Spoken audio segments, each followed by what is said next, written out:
Going to the Human Performance Center at Northwestern Health Sciences University has been a game changer for me, playing defensive back with Minnesota Vixen. Having access to multiple different types of care really helps me get back onto the field faster, whether it's chiropractic, massage, or acupuncture, Chinese medicine.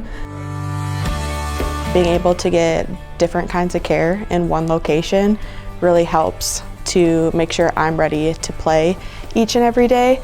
It's a lot about symptom relief, but also about optimizing the movement through adjustments, soft tissue rehab, rehabilitation, exercises, and a lot of recovery strategies. It's amazing working with athletes throughout the trimester here at Northwestern Health Sciences University.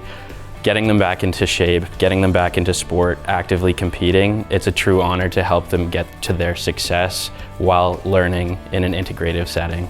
Working with students at the HPC has been really fun. They're highly motivated with the care that they provide, and they're excited to kind of use all these techniques that they've been learning on an actual patient, and especially like an athlete population. Now I'm doing preferred. Working with the Vixens has really boosted my confidence. We get to see them week after week and get to see real improvements. So it's a great way for us students to participate and also learn as we practice.